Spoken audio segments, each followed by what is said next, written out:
জলবায়ু পরিবর্তনের প্রভাব এড়াতে ধনী দেশগুলো কখনোই বাংলাদেশকে সহায়তার কথা রাখেনি বলে মন্তব্য করেছেন মৎস্য ও প্রাণী সম্পদ উপদেষ্টা ফরিদা আক্তার। দুপুরে রাজধানীর ফার্মগেটে এক কর্মশালায় তিনি এ মন্তব্য করেন। উপদেষ্টা বলেন, উন্নত দেশগুলো বহুবার সহায়তার প্রতিশ্রুতি দিলেও কখনোই বাস্তবায়ন হয়নি। তাই অন্যদের দিকে না তাকিয়ে নিজেদের সক্ষমতার উপর জোর দিতে হবে।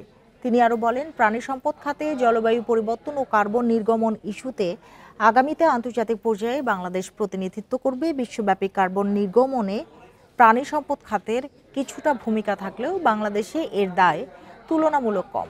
উপদেষ্টা বলেন, প্রোটিনের উৎস হিসেবে মৎস্য অপরিহার্য, তবে এর সাথে মিথেন গ্যাস নিঃসরণ কমানোর বিষয়ে প্রযুক্তিগত ও গবেষণা ভিত্তিক প্রস্তুতি নিতে হবে। এগুলোর কাছ থেকে আমরা কিছু সহায়তা দাবি করি, যেটা ধনী দেশগুলো কখনোই কথা রাখেনি আর রাখবেও না ভবিষ্যতে। এটা আমি একদম গ্যারান্টি দিয়ে বলতে পারি। প্রত্যেকটা কপে আমাদের প্রতিনিধি দল ফিরে এসে খালি এই আফসোসই করে যে লস এন্ড ড্যামেজ ফান্ডে কিছু পাওয়া গেল না, তারা যে এমিশন রিডাকশনে যে প্রমিস করছিল সেটাও তারা করলো না।